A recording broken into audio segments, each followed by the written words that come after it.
Hi, everyone, and welcome to the final episode of the Fat Doctor podcast season 4. This is the season 4 finale, and by that I mean it's the end of the year, and so next year we'll call season 5.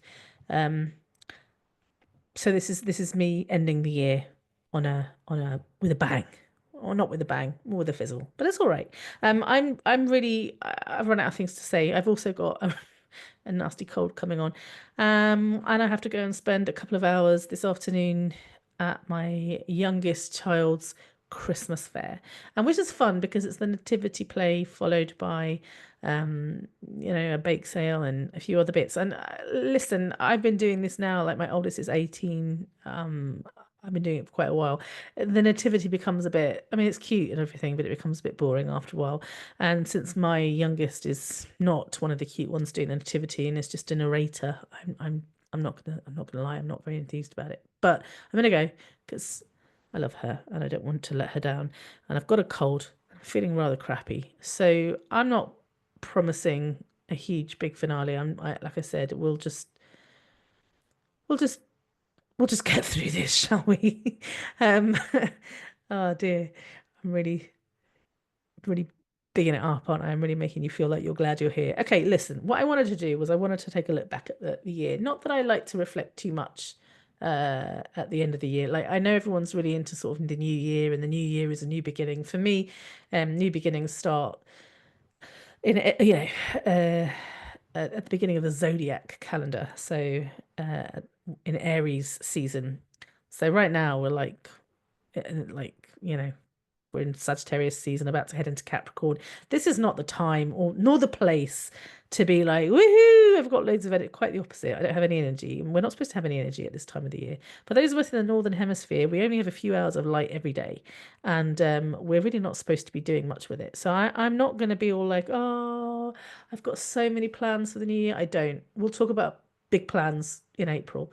Until then, I thought it would be a good time to reflect though over season 4. Over it's been an interesting year for me personally, for us as a community. Certainly geopolitically, it's been a very maybe interesting is the wrong word, but it's been a year that's for sure. Um, and I wanted to share some personal stuff, if that's okay, but also I think some community stuff and perhaps some political stuff, not too much political stuff. Um, there lies danger. So I'm going to be very careful about what I say there. But I learned a lot about myself this year. And I have to say, interestingly enough, even though this has been one of my more challenging years, certainly of my adult life, this has also been one of the best years of my adult life. I am more myself, the authentic version of myself now than I have ever been. I feel more free to be me, to just be the person that I'm supposed to be, that I am, without having to um perform for other people. I feel authentic, and that is great. Um, and that I guess had a lot to do with me coming to the realization probably earlier this year, at the beginning of this year, maybe, that I was neurodivergent. Rather like a few years ago when I realized that I was transgender, it was a missing piece of a puzzle that really made sense all of a sudden. I was like, oh, that explains so much about my life. Um, so that was a really important journey for me. And a lot of people who follow me, I've noticed, are going through a similar journey or have been through a similar journey. I think we tend to attract one another right into our little bubbles, into our little communities. So I'm not surprised that a lot of you are like, yeah, that happened to me too. Um, I'm glad to be part of the club. Yes, you can call me a stereotype. I've always felt like I was a stereotype, like that's fine. I'm fine with that if you think that I'm a stereotype, queer, neurodivergent, transgender. I'm jumping on every single one of the bandwagons, obviously. That's why I'm doing it, to get attention. As if I don't draw enough attention to myself anyway. No. I honestly, seriously, this has been quite an enlightening year for me, and I have learned a lot about myself. And these are things I wanted to share, not in a kind of like, look how amazing I am, in a, hey, I learned these lessons and I want to share them with you because maybe you're going through a similar process, or you know, you maybe not you've not got there yet, or you're, a few steps behind me on your journey. And I just wanted to encourage you. There are a few things I learned this year that was so have really helped me to live a more authentic and content and peaceful life. And the first thing I learned about this year was boundaries. Now, I've heard of boundaries before, and they're somewhat of a buzzword for quite some time, and I knew about them, but I don't think I really understood what a boundary was. And as the autistic part of my brain likes to just explain things, very rationally. So when I think about boundaries, I think about fences. I think about having a property. This case, the property is me, and needing to kind of like protect the property with a boundary to stop people just being able to walk in and walk out. Now, most people are not conscious of the fact that they're trespassing on your property, right? Like most people are not deliberately trying to get in to do anything nefarious. But unless you have a fence, they're going to trample all over your property. They're going to come in and out of your garden because they don't know that it's your garden, right? Like, how do they know? So you got to have a boundary that's like, sorry for those of you who don't have gardens, by the way, this analogy doesn't work if you don't have a garden, but like, you need to have like something saying, hey, this is my property, you can't enter here, you can walk around it. And so most of us, like in my house, I have a fence. It's about 6 foot tall. It's made out of wood. You can see through it. Like I'm not like trying to hide anything. It's just a sign. Hey, do not pass any further. Do not come into my garden. And there's a gate. There's a gate. So I do let people in to my garden. Some people are invited in, but otherwise, no. Now, I am aware that there are some people out there who don't give a shit about my gate or my fence, who could easily climb over it. If they intend to get into my house and steal my stuff, they don't care about a fence. But that's not why I erected the fence, right? The fence isn't there to stop thieves from getting in, because thieves will get in one way or another. The fence is there just to say, hey, this is my property. And I guess that's what a boundary is for me now. That's my analogy, is like, it's just this is me, this is my space, this is my energy, this is my peace, my comfort, my joy, and I'm protecting it, and like, if I open the gate and let you in, you can come in, but otherwise just steer clear of this personal space of mine. I just didn't know what boundaries were. Like, I didn't get it. I didn't get that people that you could keep people out. And once I started to learn that, and I think at the beginning of the year, the boundaries went up and they were quite dramatic. This was not a 6 foot wooden fence. This was like a wall with a moat. And like, archers standing at the top of the wall, like just roaming and keeping watch, because I had been I'd gone through years and years, no, even decades of people trampling all over my personal space. And once I decided I wasn't going to do that anymore, I think, like I was like, right, boundaries. And over time, I've managed to chill a little bit, and my boundaries are more relaxed. But it's been a learning process, but at least I have them. I'd rather have very strong, inflexible boundaries and piss people off than not have boundaries at all. I certainly learned that. I learned the importance of being resourced, that I cannot achieve anything unless I prioritize my own rest, unless I earn my own money, because I've got to pay my bills first. And I can do stuff for other people, and I want to do stuff for other people, but it's me first and then everyone else. Excuse the snotty tissue. Ugh, I hate colds. I learned about prioritizing rest. I learned about how to rest, what rest looks like. Sometimes it's sleeping, but sometimes it's just being intentional about not doing stuff, you know? And I learned all sorts of different rest practices that I'm trying to incorporate into my life. But sometimes, I don't have time for yoga nidra, and that's okay. Sometimes I forget to do yoga nidra. Sometimes I get out of the habit of doing it, and it's a great thing to do. I love it.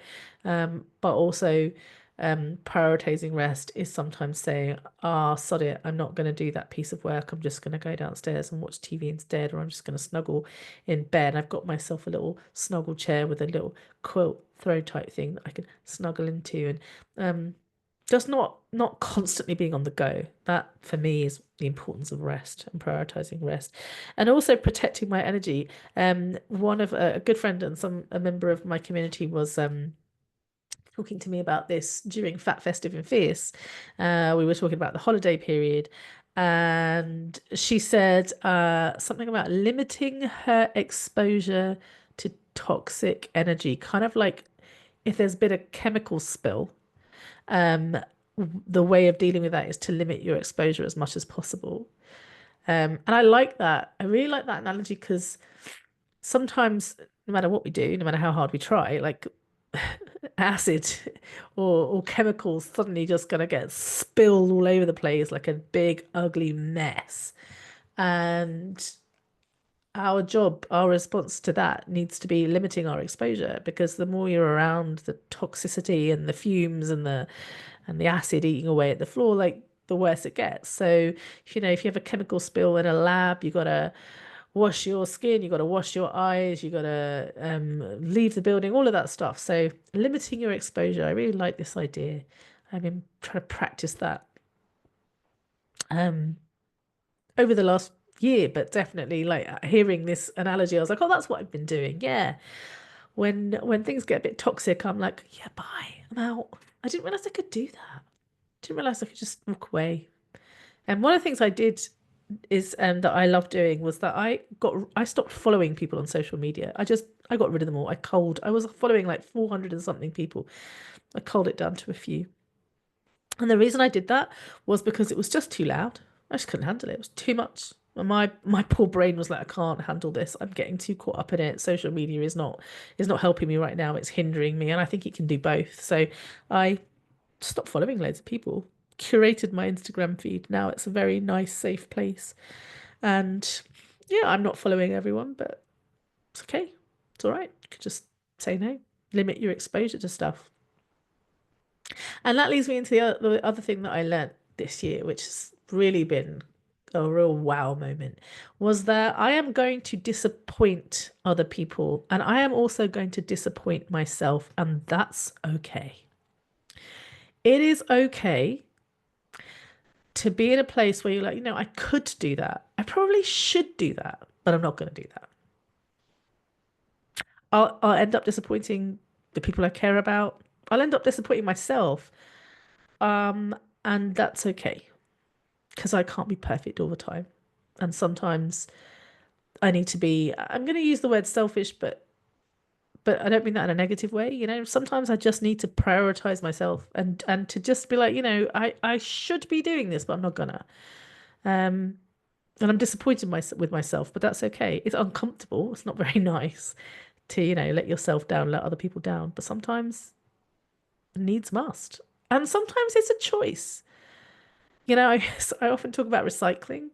I'm going to be really honest with you people.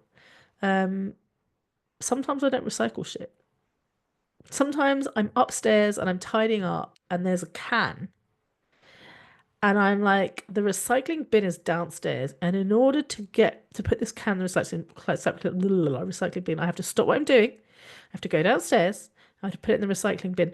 And the problem with that is I have ADHD, which means when I go downstairs, I might not come back up for quite some time. And I might forget the cleaning or I'll get distracted or, whatever. So if I want to really just push through this and get this cleaning done, I'm just going to have to put the can in the actual bin, the regular bin, not the recycling bin. And that's a shitty thing to do because honestly, going downstairs, putting it in the recycling bin is not that big a deal at all. I mean, this is a real,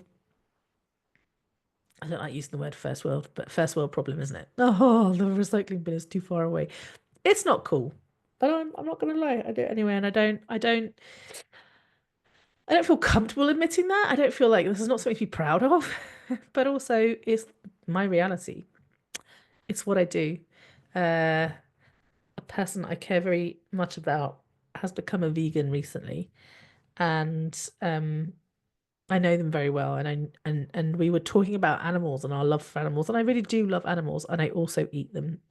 And I think farming practices are disgusting, absolutely disgusting, outrageous how we treat our animals, and I still buy farmed meat. I don't even buy like the organic, like, lived on a big, no, I don't even do that. I buy the cheap meat because, meat's expensive. And we could totally go meat free. Totally. It would be totally feasible, possible. In fact, I might even argue it's kind of my responsibility to the planet, to my children or my grandchildren or my great grandchildren, like to, to go meat free. And yet I'm not gonna.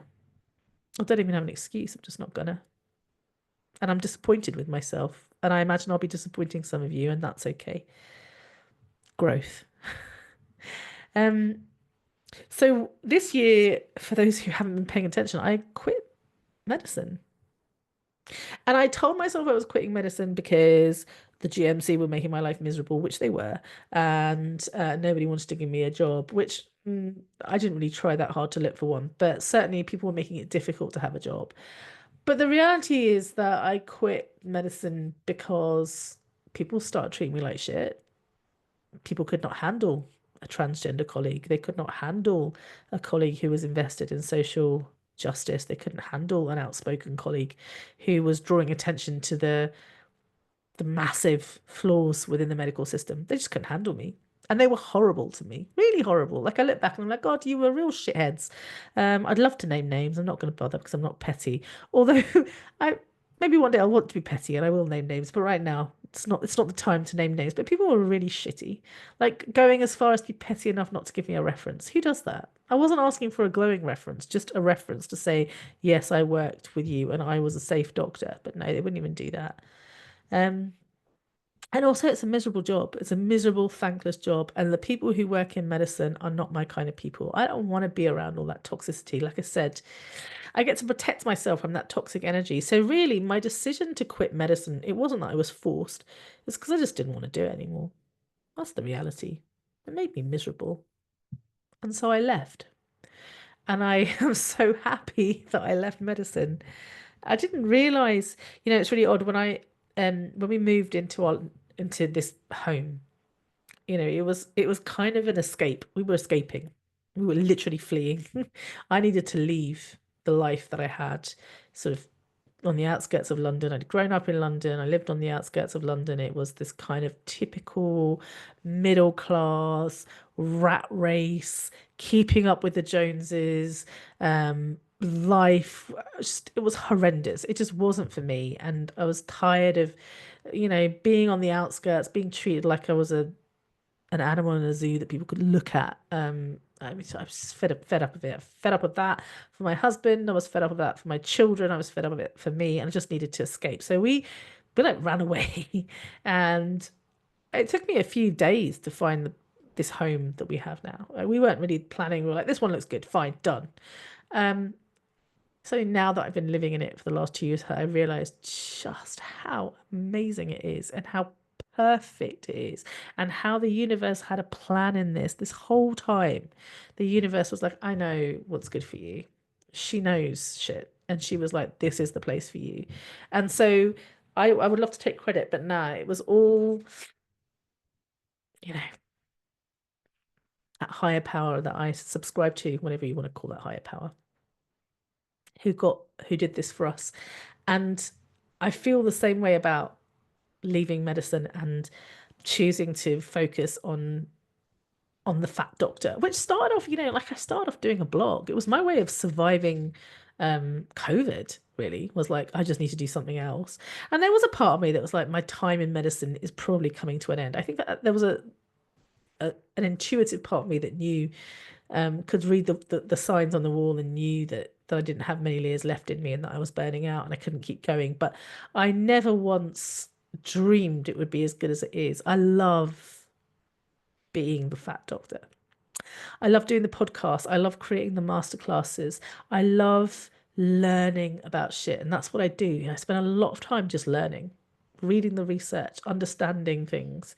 I love advocating for people. I love meeting people, talking to people, getting to know people, hearing people's story. I've realized how much I love, I'm going to use the word coaching because I don't know what else to use, but the work that I do, part diagnostics, but also it's about treating the whole person and asking the right questions and actively listening and validating people and encouraging people. And as I said, advocating for people, like all of it. I just love all of it. I love it so much. I had no idea how happy I would be. And it feels like a purpose, It feels like my purpose in life, dare I say it, a calling, if you will. People go, don't leave us. I'm not going anywhere. Um, and I've had to strike the balance between earning money and paying my bills, which is really important, folks. Like I said, me first, then everything else. So I need to pay my bills. And the only way to do that is to charge people money for the work that I do. And one day I will be so over resourced that I will be able to pour all of those resources back into my community. And I will. I'm a decent human being. I might not recycle all the time, but I do recycle for the most part. And, I probably should be a vegan. And I'm not, but that's because I love food so much. But I also love fat people, and I love queer people, and I love trans people, and disabled people, and black people, and brown people, and indigenous people. I really do. I really want to give as much as I can to these communities. And I try and do as much as I can at the moment. But the honest truth is, I need to be resource first. I would like one day to be able to say, I made enough money to pay my bills. I'm not there yet. I believe I will get there. I'm not there yet, but I believe in 2025 that I will be able to pay my bills and not get into any further debt. Um, but hey, a lot of us are getting into debt, right? The world is an expensive fucking place. So I'm not moaning. And yeah, I just have great plans and exciting plans for 2025. Um, Something else I really learned about was the importance of community, intentional community, and like finding a community that feels safe. I'm so lucky to have the waiting room. It's a small community. We meet up once a week at the moment. I'm glad we're doing once a week. We are there for each other. We understand each other. We care about each other. We each bring something unique and important to the table. And yeah, I love it. I freaking love it. I love spending time with my community. I love the fact that there is a fat, queer positive, trans positive, um, you know, socially conscious community of people who are going to spend equal amount of times talking about, activism and justice as they are talking about cake and cheese. That's my sweet spot. Food and activism, justice, like somewhere it has to be in the middle. If we can find a way to marry those two together, I'm in. So community has been a real lifeline for me. Um, but man, all of that was happening, with quite the political backdrop. 2024, I mean, fascism has been rising for a very long time. We saw it written on the wall years ago. In fact, it was inevitable. Um, there was some element, or there was some whisperings of equal rights. Um, in the UK, there was the Equality Act in 2010, where certain groups of people's rights were being protected. Um, and people didn't like that because the vast majority of people didn't fall into that category. And they were like, wait, you're prioritizing people other than me? Hang on a second. So of course fascism rose. And we all know it was inevitable. It was that kind of the way the pendulum swings, the response to progress is often fascism or the like. And it's not been fun for those of us with marginalized identities, intentionally marginalized identities. That's not been fun. The weight loss industrial complex, especially the pharmaceutical branch of the weight loss industrial complex, has been, and it has always been, but very much so in control of the narrative when it comes to fat lives and fat justice. They control the narrative in the mainstream media, and that's because they have all the money, and we cannot do much about the fact that they have all the money. It's not a battle that we should be wasting time or energy on, I don't think, because I think they'll always have the money. It's just the way that the world is set up. Um, so yeah, because they have the money, and money unfortunately equals power, or can be, no, money doesn't equal power, but having a lot of money buys you power in this current, society we find ourselves in. So they control the mainstream media, and therefore the narrative. And we are constantly being bombarded with, stories, news stories, or like, it's subtle. We don't even realize it's happening. It's like this subliminal messaging all the time, constantly. It is paid for primarily by the pharmaceutical branch of the weight loss industrial complex, but also by the bariatric surgery branch, and also by, Weight Watchers and so on and so forth. But the pharmaceutical branch has been very loud these last few years. And yeah, they've bought and paid for the narrative. Fat is bad. I mean, we know that. We've been taught that our whole lives, but they're really pushing the agenda. Fat is bad. Fat is the cause of all that ails you. You know, COVID pandemic, we'll blame it on the fat people. Um, rising costs of healthcare, it's fat people's fault. Nothing to do with the evil insurance companies or any of that stuff. No, no, no. It's to we blame the fat people. It's not the pharmaceutical industry. It's the fat people. And so, yeah, they have the money and they control the narrative.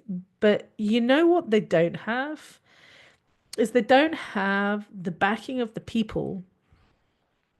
The people, the issue is not so much that people support pharmaceutical companies because they don't. I we saw this very recently when the CEO of a well-known health insurance company was murdered. Everyone was happy. Well, I say everyone, not everyone, but most people were happy. Those of us who are like, murder is bad, but still, I can't say I'm unhappy about that. That the CEO of that company is responsible for hundreds of thousands of deaths. One could argue that the CEO of that company is part of a eugenics program. Um, that we're pretending is not a eugenics program, but very much is a eugenics program. So he died. I'm as unhappy about that as I am about the fact that Hitler died or any other fascist. They died. They're dead. Well, I suppose they didn't die intentionally, and they were murdered. So whatever, that doesn't matter. Their death does not bother me. In fact, part of me, if I'm honest, like I said, I'm allowed to secretly disappoint myself sometimes. I was rejoicing in that person's death. But what I noticed was that everybody agreed this guy's a dickhead. This guy is a quote unquote bad guy. This guy is a villain. Everyone agreed. Didn't matter where you stood politically or whatever, because nobody likes insurance companies. Nobody likes pharmaceutical companies. Nobody likes the people who are making our lives miserable.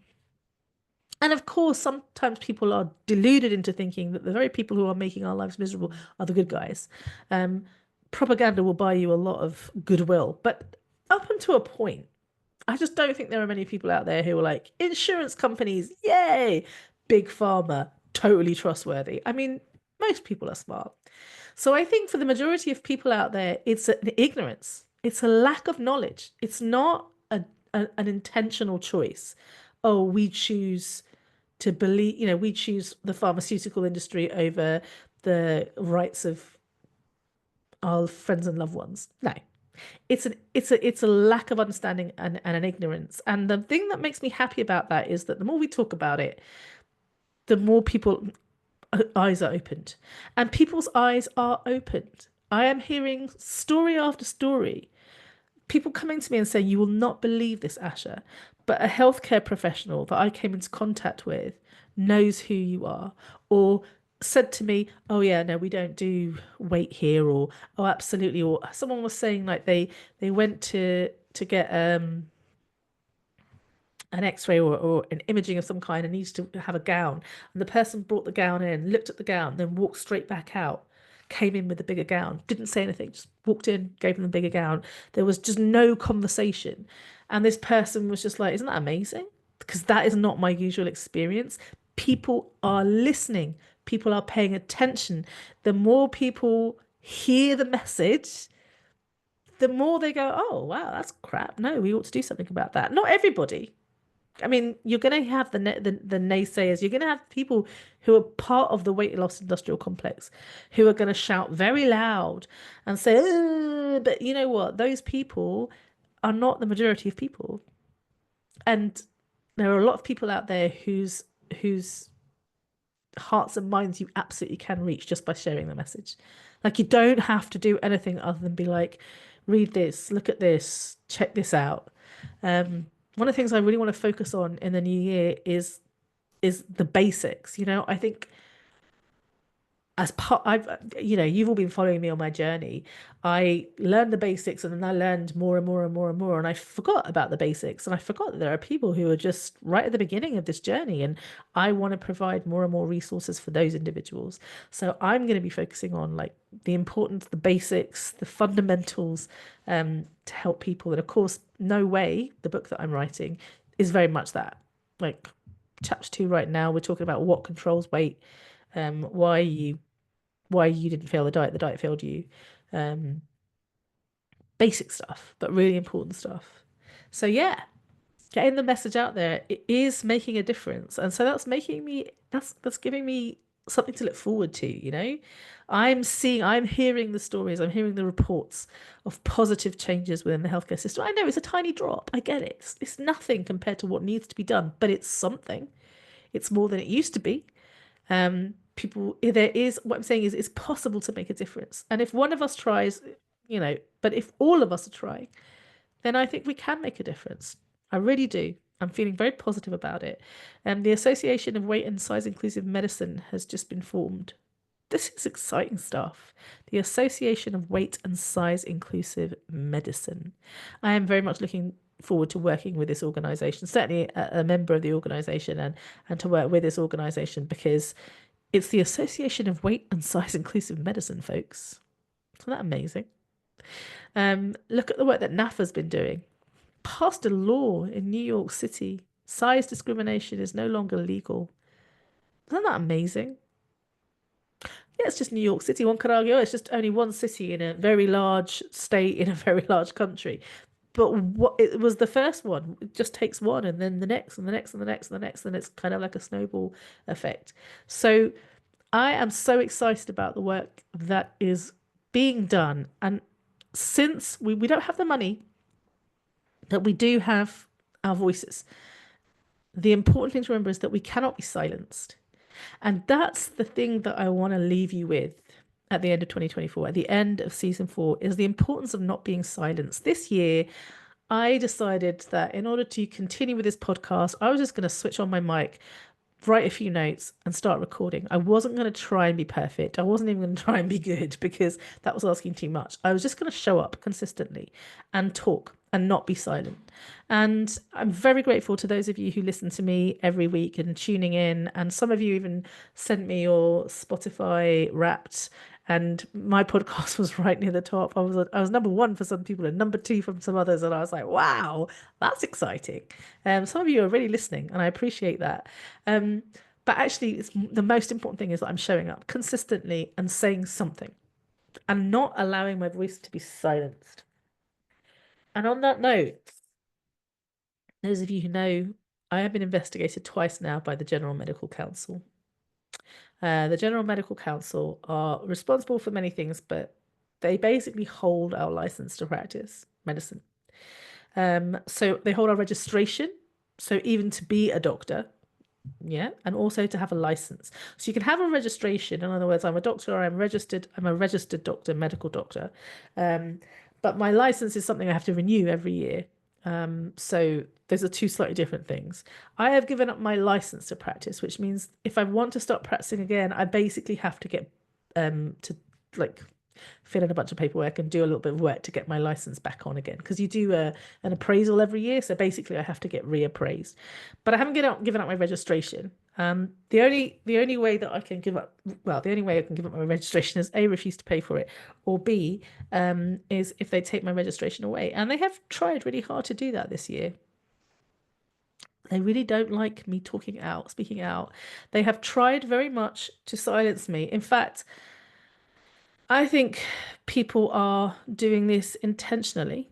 And so I want to read a letter, not a letter, but at the moment, I have been accused of anti-Semitism. I am being investigated for engaging in racist anti-Semitism across all my social media and continually attacking Jews online. That's what I'm being investigated by the GMC for. And they are upholding this complaint, even though it was made by a man named David McCulloch, who goes under Canadian Gunny. Well, he was Canadian underscore Gunny, and then he got his account taken down by Meta. So now he's Canadian Gunny too. And his bio basically just reads "fuck Palestine." So, uh, obviously a very serious person who very clearly cares about Jewish rights. Doesn't really give a fuck that I'm Jewish. Also doesn't give a fuck that my pronouns are he, him, because obviously he loves to call me she. Bit of a racist transphobe if you go check out his account, but maybe don't because he's not a good guy, Mr. McCulloch. But the GMC don't seem to care about that. They are upholding his complaint that I am spewing. What was it? Let me go back and read it again. That I am continually attacking Jews online and engaging in racist anti-Semitism across my social media. And some of you might be like, "Whoa, Asha, what? What's going on?" Remember, I have already been sanctioned by the GMC for discriminating against people based on their race, gender, and sexual orientation because I have made comments about cisgender white men, and that's not okay. Cisgender heterosexual white men, I should say, to be specific.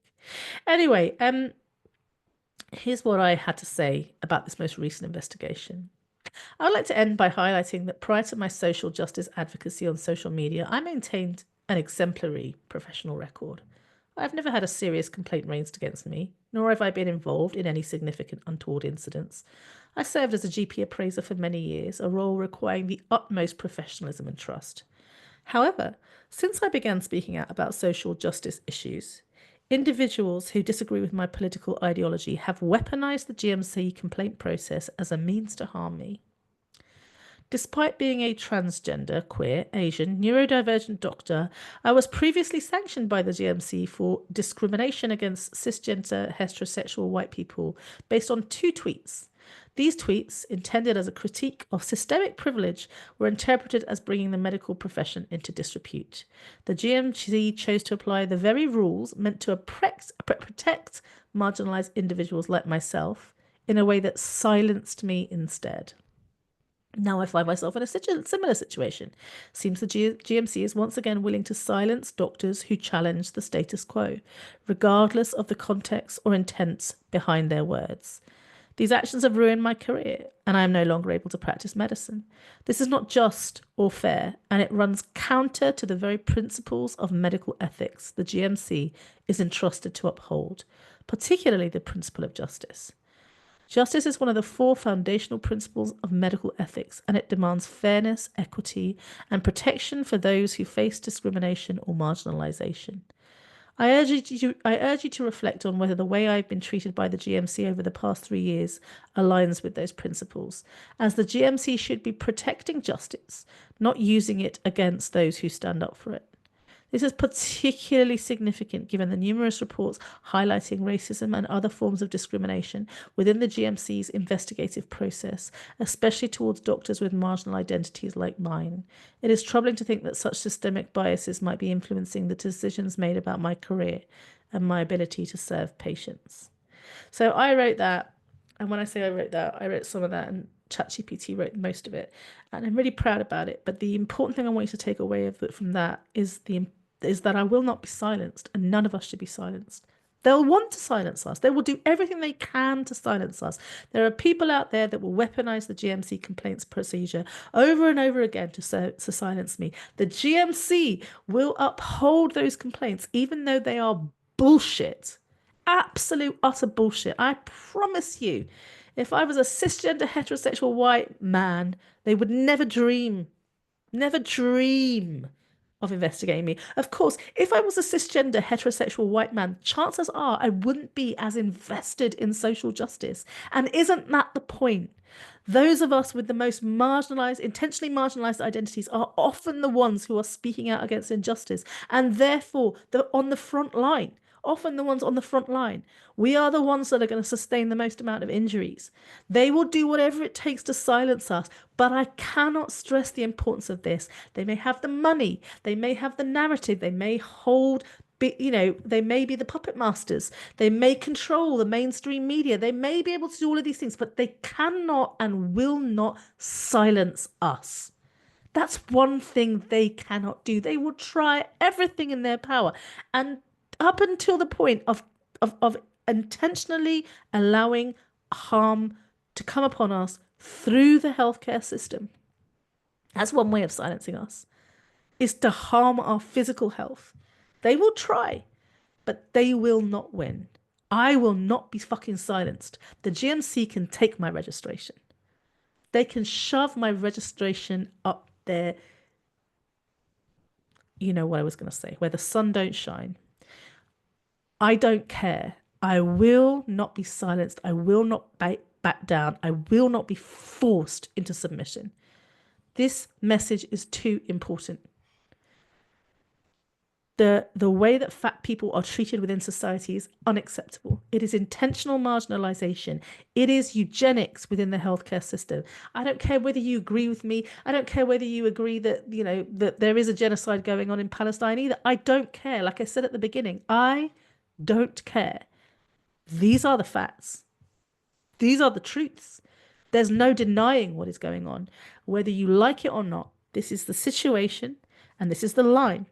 Either you agree with eugenics or you disagree with eugenics. Either you agree with genocide or you disagree with genocide. Either you agree with racism or you disagree with racism. Either you agree with fascism or you disagree with fascism. You can't pretend it's not happening. It is happening. I don't care how, the mental gymnastics that you want to use in order to ignore what's going on. You want to ignore it, you ignore it. That's your business. But that doesn't mean it's not happening. And as far as I'm concerned, you got to pick a side. You cannot straddle the line. Because if you're straddling the line, if you're pretending it's not going on, you are pro-genocide, pro-fascism, pro-racism, pro-weight stigma. That's pro-eugenics. If you're ignoring the situation, then you are on the side of the oppressor. And if you are not ignoring the situation, if you disagree with what is going on, if you say, yeah, I'm with you, Asha, I don't like fascism and I don't like eugenics and I disagree with all of these things, then you don't have to do anything. You just don't be silenced. Don't allow them to silence you. And I, with a caveat, put yourself first. I mean, I talked at the beginning of this podcast all about how I was putting myself first, and I was prepared to disappoint other people and disappoint myself. I'm not asking anything from you. I'm not demanding anything from you. I don't think you have to do certain things in order to be part of this community. But just remember that they can take a lot of things from you, but they cannot take your voice. Wow. This was meant to be like a really happy holidays message, a nice little wind down. Wasn't expecting that. Not sure that I am. Not sure that I said exactly what I wanted to say. I'm not sure I was particularly eloquent, and that's because I'm tired and my throat. You can tell my voice is going. So I'm going to end this now with my wish for you over the next few weeks that you will rest. Damn it, rest. Just rest, please, please rest. Protect your energy, protect your comfort, protect your peace. Prioritize it over everyone else. Find joy. Actively pursue joy. Grab joy like a bull by the horns. Are you supposed to grab bulls by the horns, by the way? I'm not sure you are. But grab joy. Grab as much joy as you can over the next few weeks. Joy, joy, joy, joy, joy. And not what other people think should be joyful, what actually brings you joy. Remember that you have a community. Remember that you're not alone, and that actually doing life with other people is so much better, especially the sneezing has started. But yeah, community is important. um got so much to come in the new year. Going to be starting off literally January the 1st. No, January the 2nd. January the 1st is a holiday. January 2nd is going to be the new oh damn it. I'm gonna have to reach for a tissue, guys. Yeah, got no choice. Think my body held out, but yeah, we're coming to the end now. So we're starting off in January, on January 2nd with the New Year's Same You challenge. It's a 7-day email challenge. As long as you're signed up to my emails, then you're part of the challenge.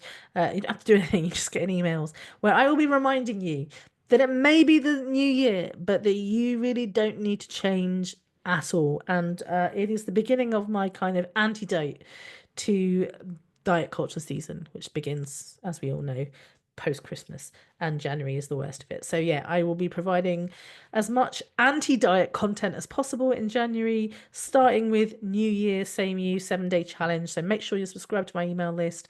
My podcast will be back on Wednesday, the 15th of January. And in the meantime, take care of yourself.